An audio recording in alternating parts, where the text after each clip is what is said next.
11 মাস ব্যবসা করেন রফিকুল ইসলাম রফিক। প্রতি মাসে লাভের অংশ থেকে আলাদা করে জমা রাখেন কিছু অর্থ। সেই অর্থ দিয়ে তিনি পুরো রমজান মাসে গড়ে 300 জন রোজাদারকে সেহরি ও ইফতার করান। কাঁচাবাজার রফিক হোস্টেল, এই রফিক হোস্টেলে প্রতি বছর রমজান মাসে সে বিনামূল্যে মানুষের ইফতারি করায় এবং পাশাপাশি রাতে শিহরিত তিনি খাওয়ায়। সেখানে প্রচুর লোকজন হয়।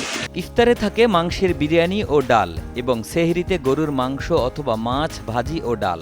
এরপর 1 গ্লাস করে দুধ দিয়ে সমাপ্ত হয় সেহরি পর্ব। বিশেষ করে দূরের ব্যবসায়ী, রোগীদের সঙ্গে আসা স্বজন, স্টেশনে আসা যাত্রীরা এবং নৈশ প্রহরীরা টাকা ছাড়াই নিয়মিত এই সেহরি ও ইফতার খাচ্ছেন। এলাকায় ব্যবস্থা নেই, খাওয়া দাওয়ার কোনো ব্যবস্থা নেই। সেক্ষেত্রে রফিক থেকে একটা মানবিক দৃষ্টি থেকে ভালো একটা ব্যবস্থা নিয়েছে। এটা আমাদের অনেক উপকার হচ্ছে, শুধু আমার না, এখানে আশেপাশে যত লোক আছে সবাই আসে। সবারই কিন্তু অ্যাবিলিটি থাকে যে একটা খাওয়া দাওয়া, কিন্তু সবাই আসে।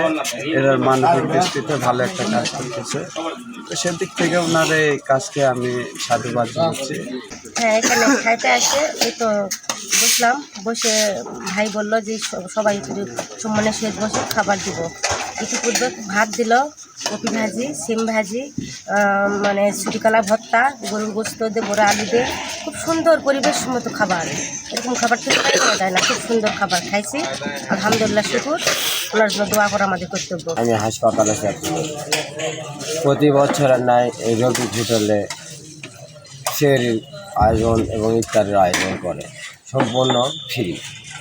আমরা নাইট বাসে ডিউটি করাকালীন আমরা এখানেই সেহরি খাই এবং কোনো টাকা পয়সা নেই। এখানকার খাওয়ার পরিবেশ খুবই সুন্দর এবং প্রতি বছরের মতো আমরা আজকেও খেলাম। আমি বাজারের নাইট গার্ড, বহুদিন থেকে এখানে আসি এবং এখানে খাওয়া দাওয়া প্রত্যেকটা আইটেমের গোস্ত, মাছ এবং ডিম খাওয়া দাওয়া হয়। তাছাড়া লাস্টে দুধে আইটেম আছে, দুধ খায়।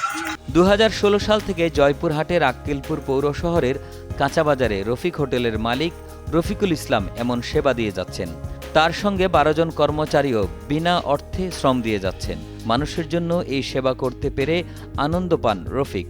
প্রত্যাশা করেন জীবনের শেষ দিন পর্যন্ত রোজাদারদের ইফতারও সেহরি করাবেন। ইফতারের টাইমে ভ্রাম্যমান লোকজনেরা তারা সারাদিন রোজা রেখে দাঁড়িয়ে থেকে ইফতার করে, এটা দেখে আমার খারাপ লাগে। আর এই জন্য আমি নিয়ত করি যে মানুষের জন্য যদি কিছু করতে পারি, এই জন্য আমি বিনামূল্যে ইফতারের ব্যবস্থা করি। আবার সেটা যেমন হাসপাতালের রুগী, রেল স্টেশনের লোকজন, বাস ট্রেনের যাত্রী সহ ব্যাচেলার, বিভিন্ন ঘরের কাঁচামালের ব্যাপারীপত্র সহ সকল স্তরের লোকের খাবারের জায়গা নেই।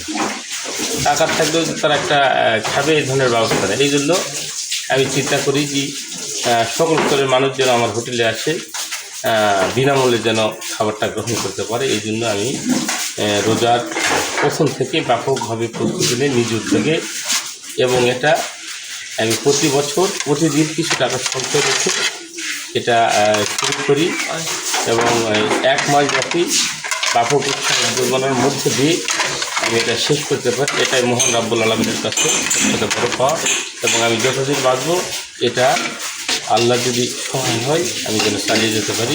এটা প্রতি বছর তার এই ধরনের কার্যক্রমকে সাধুবাদ জানায় সর্বস্তরের জনসাধারণ।